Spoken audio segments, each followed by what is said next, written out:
Life Goes On, read by Matt Grant. I've been suicidal for much of my life and acted on it several times. When I was a child, I heard voices that told me to jump off the deck behind my house because I'd been sad for a long time, and they said it would never stop. I just broke a leg. Life went on.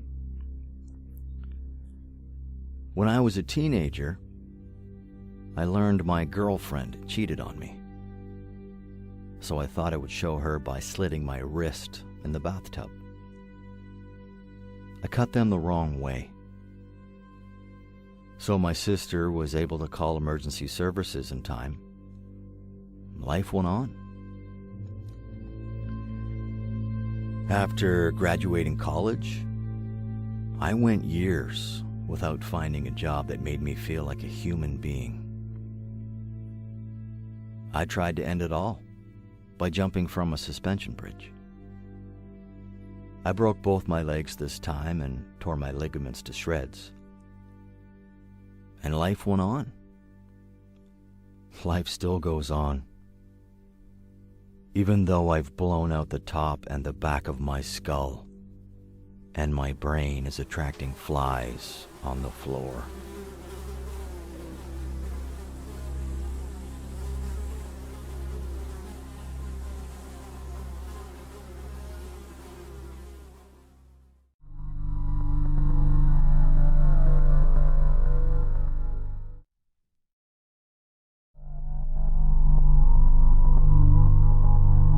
Please God by Dustin Koski.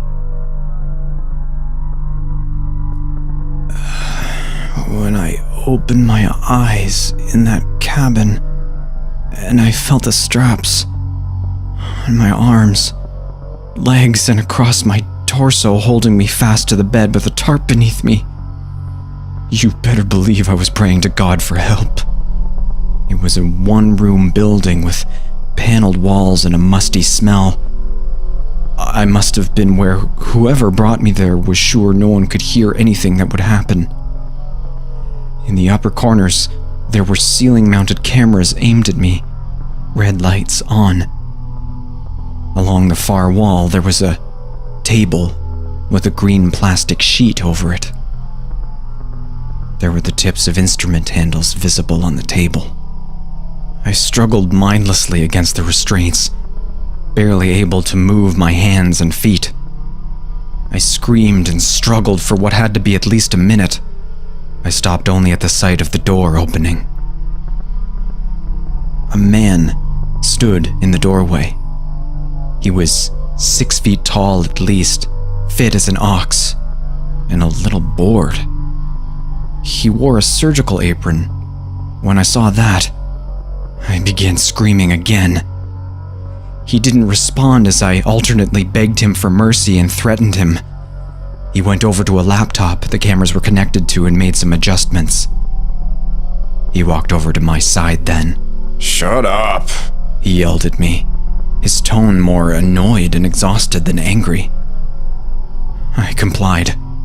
"Okay, checking, audio test," he said. He went back to the laptop and played back what he'd just recorded. After a nod of satisfaction, he picked up a piece of paper from next to the laptop. He looked from the paper to me as he read. "Hello from the husband you fucked along with her," he read robotically. "Ellen?" I said weakly. "Is this about Ellen? But she said that..." He looked up at me and I stopped speaking again. He shook his head slightly and continued. "Did the bitch even tell you about me? Are you still hoping you're gonna escape? You still thinking the man who strapped you down is just gonna scare you? I've seen too much of you with her to ever let you live. You're gonna die really slowly. We're gonna watch everything. You're not the first other man to stick his cock in her, but you will be the last." He sighed, crumpled up the paper, and tossed it on one of the tables as he made for the instruments that he'd laid out. Without so much as another glance at my face, he came over to me with a scalpel. He spread my largest and second toe on my left foot and began to cut the webbing. I had never experienced anything like that before and showed no strength in the face of it. I shrieked like an animal. Make him stop, I thought. Please, God, make him stop.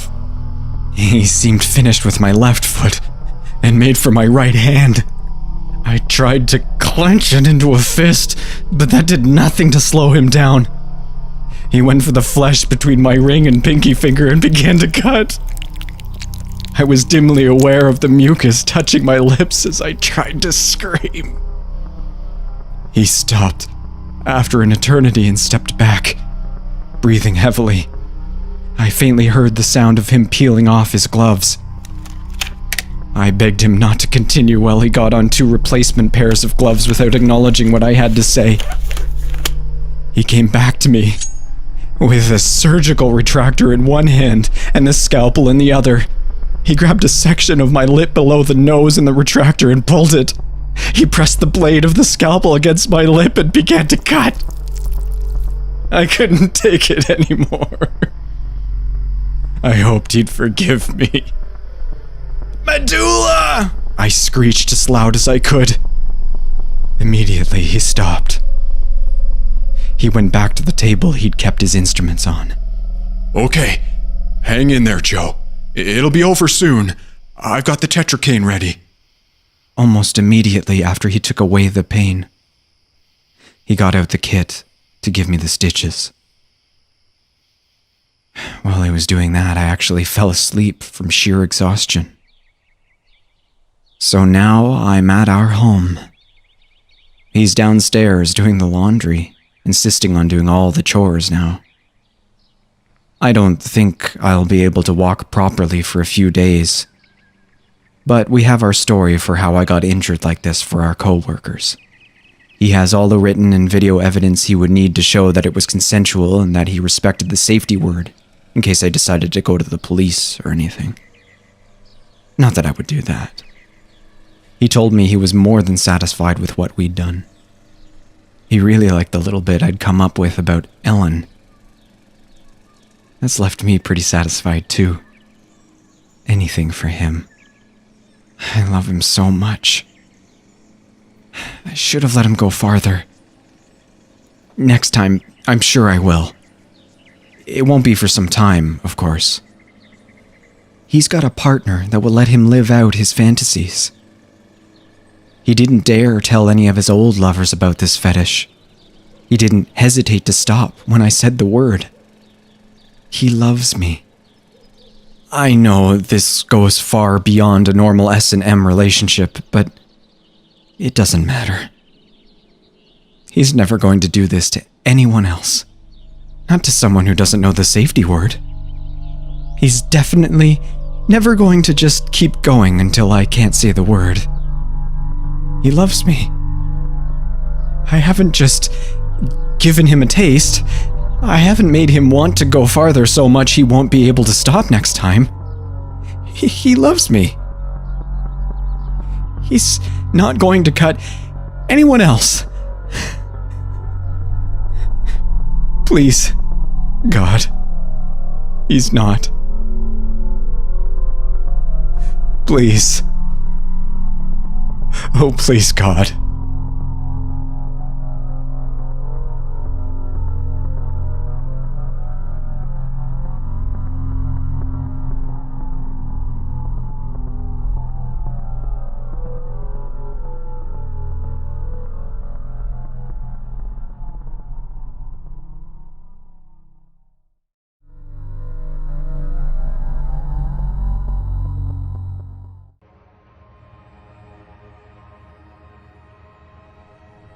I saw and heard Sarah many times before I believed she could be real. She hid in shadows and around corners, but not too well to escape my notice. I would hear her walking cautiously around the house at night, at times. Other times, there would be no attempt at stealth. Sometimes she would shriek or weep. Every time I saw her, she was always partially transparent, or like a wisp of smoke. She was here when I moved into the house. As far as I know, she'll be here as long as the house stands. Perhaps she'll be here even longer. I know why Sarah's haunting this house. I learned about who she was and how she became a spirit by reading up old newspaper stories on my home at the local history section of the library. I had thought my childhood was a bad one. Compared to the ending of hers, mine was idyllic. Her father, a single parent, had suffered from a brain tumor on the day he went mad, and like Charles Whitman and other murderers so afflicted, it compelled him to kill pointlessly, seemingly out of the blue. He became obsessed with a butcher knife. He apparently found many occasions to use it on her and himself during those final days, as the newspaper said. Her life ended in something I've seen reenacted many times now. On the last night, holding her stuffed bear to give her courage, she went into the living room to ask her father to let her leave the house, or at least to stop hurting her. He must have gotten up and killed her then. When this part of the haunting happens, a large gash appears upon her throat, and she falls to the floor where she lies twitching occasionally until she fades away. When I first saw her reliving this experience was the time I finally accepted that she was real, because she was very different then. When I saw her walk into the living room that night, she was not a mere ghost, something easily dismissed as a trick of a stressed brain. When I saw her reenact her death, she was as physical as me, though I don't know how that was possible. I let this happen to her twice. The first time because I didn't know what was going to happen. The second was because I was worried what might happen if I interfered. But after watching her fade away again, I felt I had to do something.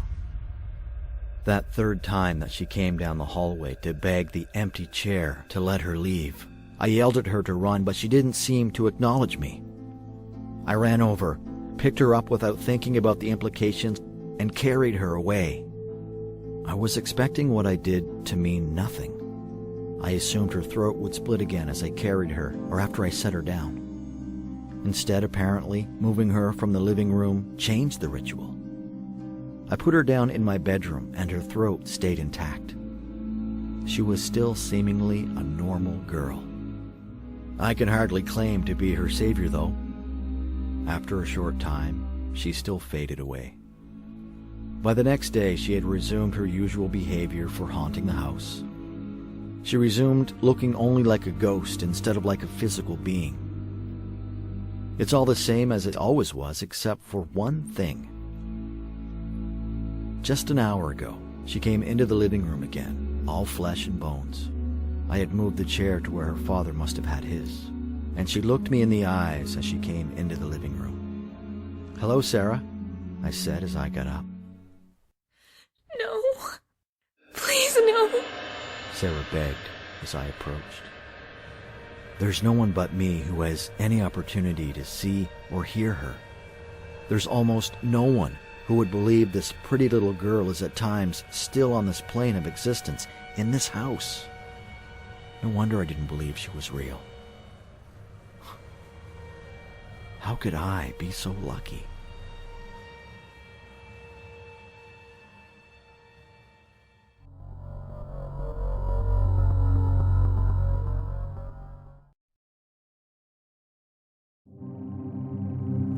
My Last Camping Trip by Dustin Koski.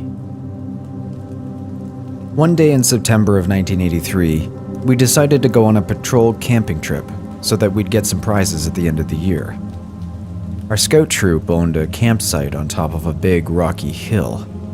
It was just our rotten luck that when we agreed to meet to start the campout, there had been a steady rain going on all day that didn't look like it was going to stop for hours.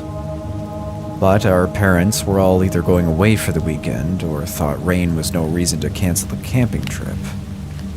Anyway, it was just barely going to be warm enough for this to be our last chance to have a patrol campout that year. There were 4 of us trudging up one of the thin paths on the hill with our limited gear under dismal green ponchos. Me, Eric, Tony, and Sam in that order. We were miserable and irritable except for Tony. We had reached a point where we enjoyed hurting Tony. Tony was one of those kids that get put into Boy Scouts of America only because they have a parent that wants free babysitting. I imagine most of the time his mom mostly talked to him by yelling at him, and the only way he knew how to relate to the rest of us was to annoy us. He was also the youngest guy in my patrol, and the shortest, so it was fairly easy for us to bully him, especially when we thought he was doing his best to bring it on himself. I think Tony was delighted that the rest of the patrol was already on edge, so it would be easier for him to get a rise out of us. At that moment, he had decided to focus on Eric. Eric was a real goody-goody most of the time. He was a pretty good athlete and an A student. I'm pretty sure that at 15 he'd never had sex, a puff of anything, or any booze. But he loved beating on Tony as much as the rest of us did. That seemed to be his only vice. And frankly, it kept the guy from creeping me out by being too perfect. He'd certainly looked ready to give someone a beating when I glanced back at him during that little hike. Hey, Eric, Tony said. I glanced over my shoulder. Tony had run up next to Eric like a puppy dog, because he knew otherwise Eric would ignore him. There was barely any room on the path for him to do that if he turned himself sideways. "What?" Eric said. I can read your mind. Sometimes Tony would be weird or still like a little kid when he pestered us. "Okay," Eric said. I looked forward again. Think of a number. I can guess it. Tony was pitching his voice up. "Okay," Eric said. It's 30, Tony told him. "No." You're just saying that. Really, I was right. Wasn't I? Huh? Wasn't I? From the sound of ponchos rustling, I assumed that Tony began to push against Eric. He would do that for minutes on end if you let him. Sometimes he might even start humping your leg if you were another scout. "Get away from me," Eric said. I didn't see it, but it was obvious before I even turned around what had happened. Eric thoughtlessly pushed Tony away, just wanting the little creep off him. As narrow and slippery as the trail was, he had pushed Tony off it. Tony screamed as he went down the very steep portion of hill, almost catching several trees before having his legs tripped out from under him by a stump. The stump was unfortunately only a little uphill from a large sandstone rock. Tony went into it head first with the sound of a loud crack. I stared at him for half a minute or so then, and he didn't so much as twitch from what I could see. "Oh my God," Sam said after a long silence, which seemed to snap the rest of us out of it. "Let's go help him." "Yeah," I said. Back then, this meant running down there to carry him to the nearest house out of the park since cell phones for kids were still decades off. I tried to start down the hill, but Eric was still standing in the way. He turned to me. "We've got to tell people what happened, right?" Sam stopped and looked over at us. Eric looked down at him. "We need to tell everyone that he slipped and fell. Got it?" "We've got to help Tony!" Sam shouted. "And we will," Eric said. "But first, we need to be clear that we're going to tell everyone that he fell, right? You got me? That's what we tell everyone." "I don't know," I said. "I didn't see it happen." Eric looked at me and nodded. That seemed good enough for him. Then he looked back at Sam. "You pushed him. We have to help him," Sam said in bewilderment.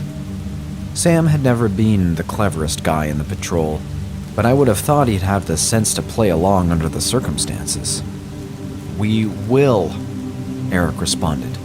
"But first, I need you to say that you'll tell everyone that he slipped and he fell." I nodded desperately at Sam, gesturing for him to tell Eric what he needed to hear so we could get down there and try to help Tony. "No," Sam said. Eric stared at him. "All right," Eric said. "Let's go." We walked quickly, not about to run for fear of slipping and falling like Tony just had.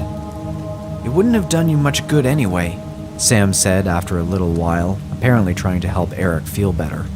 Tony still would have told everyone you tried to kill him no matter what. Yeah, but that's Tony. Who'd have cared if the rest of us had our story straight? Eric said, his voice flat. He seemed to speed up from behind Sam. Which way do you think would be the fastest to... Hey! Eric grabbed Sam. Sam yelled as Eric dragged him to the edge of the path. Say it! Eric shrieked. Say that you'll tell everyone that he slipped! Eric sounded more scared than he did intimidating as he held Sam at the edge of the path, seemingly ready to let him fall. Fuck you! Sam yelled, and he began to flail.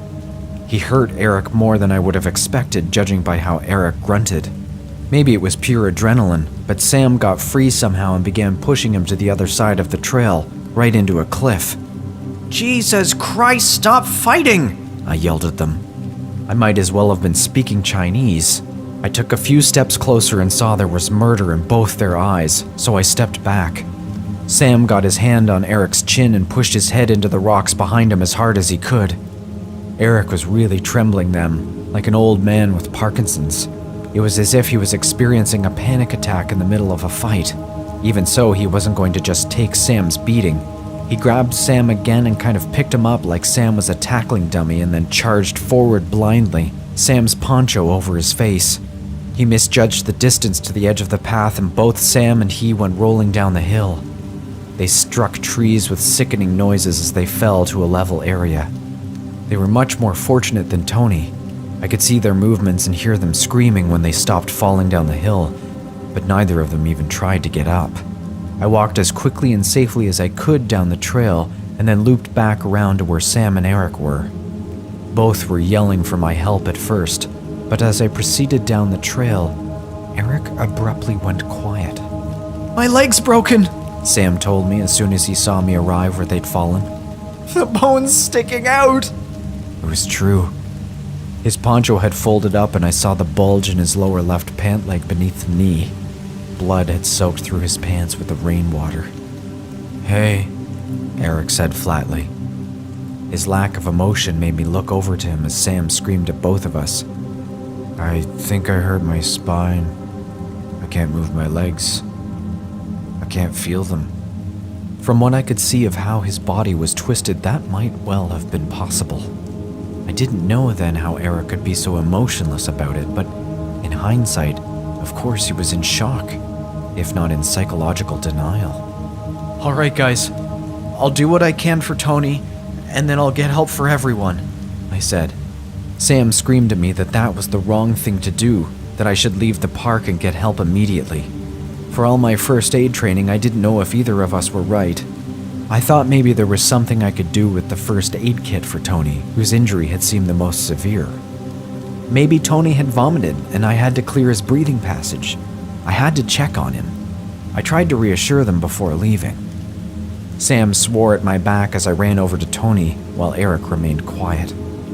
I ran to where I had seen Tony's head hit the rock. I had walked by it on hikes and camping trips numerous times and knew the rocks and trees. I'd seen the rock that Tony had hit his head on numerous times and knew when I'd reached it. When I did, I froze for what felt like minutes. Tony was gone. There was no sign he'd been there except some blood had pooled by the rock where he'd struck his head. It was still wet and red on the sandstone. I looked around and called for him. I ran a short distance each way around the rock. I couldn't see a sign of him. Not a footprint in mud, not a drop of blood, anything. I noticed something else as I searched. Sounds seemed to be fading away. I could hardly hear the rain around me. I couldn't even hear my footsteps in the shallow puddles on the ground. I couldn't even hear Sam, although I had seconds before. My own voice seemed muffled to my ears. I had been afraid before, but I'd never known the sound to fade away like that. I began to feel something. Not the feeling you get when you're being watched, but the one you get when someone you fear is standing right over you. I turned, and there was no one there, of course. The feeling didn't let up. It seemed to grow stronger, and stronger. There was nothing to hear, not even my own breathing or the beat of my heart.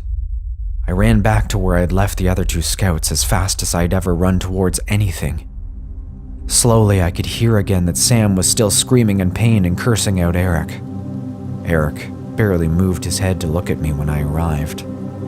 Sam went quiet after I told them of Tony's disappearance. "How?" was all Sam could think to say. I felt that sensation again of a presence all around me again. It was faint, but noticeable. "I don't know. Sam, how are your arms? Can I carry you out of here packstrap style?" I had 2 years and 18 inches of height on Sam, so I knew I could carry him out. Sam said I would. Whatever presence I was feeling, he seemed aware of it too through his pain, and he didn't need to be sold on being taken out of the park, painful as it surely would be. I got out my first aid kit quickly, left my pack on the ground, and hastily made him a splint. He screamed as I lifted him up onto my back. "Wait! What about me?" Eric asked, some emotion back in his voice. I glanced over at him. His eyes were wide and his skin was becoming pale. "I can only carry one person. We'll get you help as fast as we can. But what if whatever made Tony disappear?"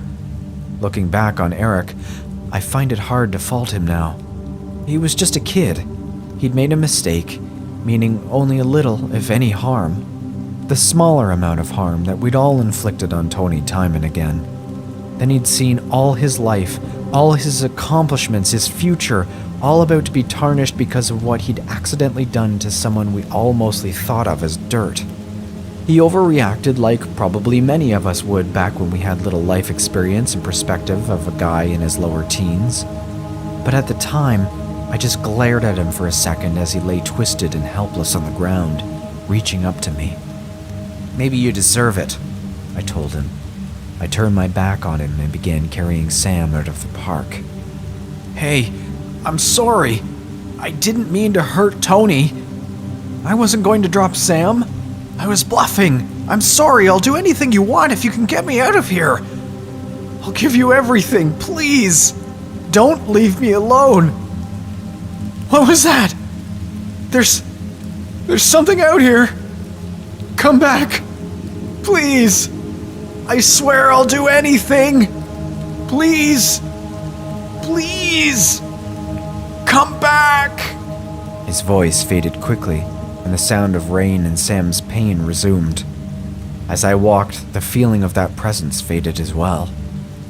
I had almost a mile to go in the rain before there would be a house with a phone, and Sam was moaning and wincing practically with every step. I made slow, frustrating progress for a few hundred yards before I slipped and landed heavily on my left knee. Sam screeched in my ear after his upper chest hit my shoulder. "I think I broke a rib back there. You can't carry me like this." I didn't know he could have broken a rib and only started to feel it now, but I wasn't about to argue. As carefully as I could in my anxiety, I placed him on the ground in a sitting position and switched the carrying style to firefighter carrying style so that he was mostly over my shoulder. "Is that better?" I asked him when I'd hoisted him back up. He had winced again as I held him up. "It still hurts, but it's better." We rounded a curve on the trail and were approaching a fairly gentle slope where the parking lot was situated. I thought of it then as the end of the park. Sam had begun to feel easier to carry, so I felt then I'd be able to make it out of this forest. I remember that since I'd been in the park many times before, and even with another scout on my back being carried like this who was constantly voicing his pain, things were coming back to normal. Whatever feeling I'd experienced over where I thought Tony had disappeared was going away. Things began to feel so normal that the idea Tony had just gotten up and walked away and emergency services would soon find him was believable. I guess what I felt then was that all I had to do was carry Sam, and then it would be up to the adults to take care of all of this. "Oh, Jesus," Sam suddenly said quietly. "Run! Run! Run! Fucking run!" Before I could ask or turn to see what I was to run from, he struck me as hard as he could on the side. He did this again and again, even after I started running. It was difficult to run even a few steps with such a heavy, awkward weight. It became easier when I noticed something that was already too familiar. Sam's voice became quieter, even as he thrashed and screeched more shrilly on my back. He might have said what it was or described anything about it, but within seconds he was as muted as my silent steps in the puddles on the pathway. I reached the bottom of the incline. Sam was convulsing then, which I felt was a sign that whatever I was trying to flee was getting closer. He was still hitting me in the side, but it was weaker and more erratically. The path up the hill was full of loose rocks and gravel. In weather like this, it was impossible to keep a solid foothold, but by some miracle I was able to run up it and maintain a hold on him, even as he practically seemed to be trying to break free, and I was trembling. I remember thinking I faintly heard something then. Something like a splash. That had to be a good sign. Halfway up the hill, I felt a horrible sensation in my feet. They were going numb. I remember not understanding why, and even with all the momentum I had built up, my feet landed awkwardly, like I'd slipped on ice but still landed on my feet. I barely had time to feel pain in my ankles because they went numb as well.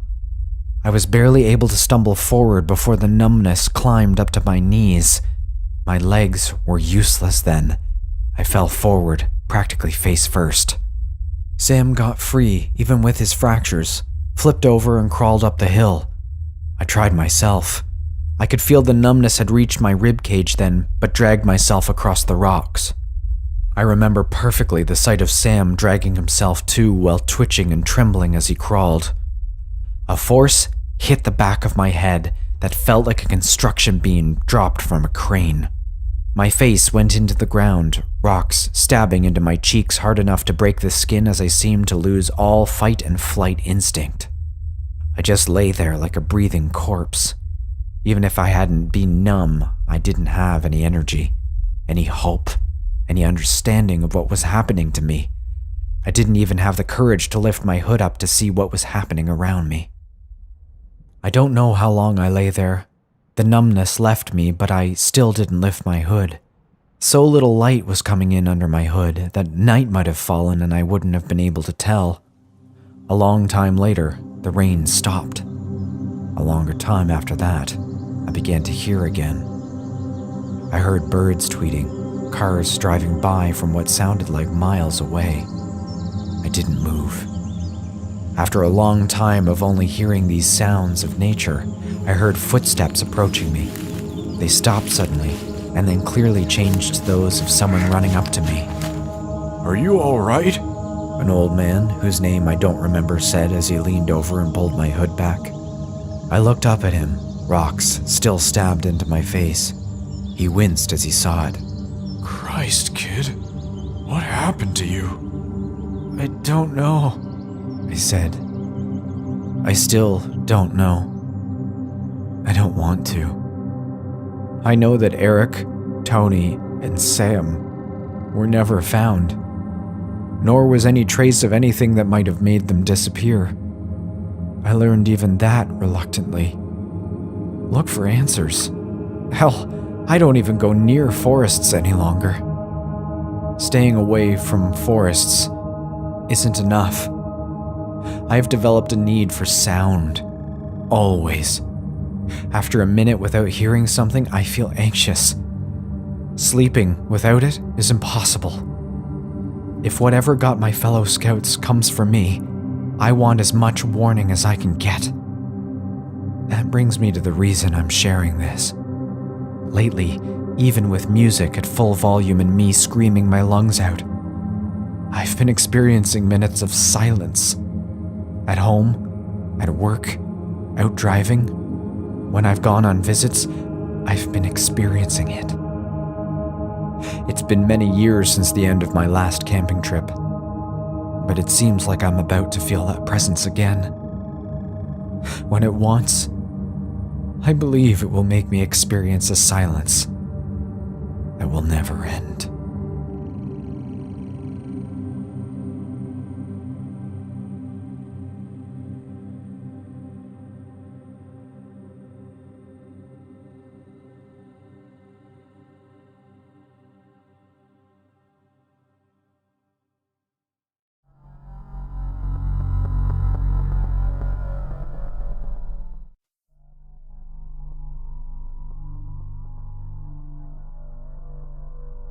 Imagine going out to collect your mail on a cloudy day and seeing that taped to your door. I'm sure some of you have some jokes about how your first assumption would be that your significant other left you that, or your mom put notes like that in your lunch. Believe me, it wasn't so funny in the moment for me. I can't think of anyone who might want to put that there. My enemies from high school were long gone. I don't think I make enough of an impression at work for anyone to post that out of spite or even a joke. No former friends, no ex-girlfriends who'd feel any need to do something like this. But eventually I decided that it was the work of some kid who thought it was funny, and that put my mind at ease. Stupid kids. Of course there was nothing to worry about. Still, I felt like taking this picture of the paper with my phone before I tore it down. The rest of the day was spent going through my usual routine and reassuring myself that I was not anxious from a piece of paper taped to my door. I didn't want to call the police. What was there to report? And even if there had been something, would I really want to give him, I was sure it was him, the satisfaction of seeing that he'd scared me that much? Yeah, I did look around the yard a little later on when I went to the grocery store, but I'm pretty sure I looked casual. Besides, whoever put that there wasn't watching me. Couldn't have been. He'd had his little joke. I hadn't reacted in an entertaining way, so there was nothing to motivate him to keep at it. The next morning, though, he came back to my door again, and he wanted to go a bit farther this time. But that wasn't the worst of it. Not at all. That wasn't why I called the police and why I'm telling all of you about this. This thing that I saw almost immediately after I woke up is why. So far, the police haven't found any leads. If anything else happens, I'll let you know.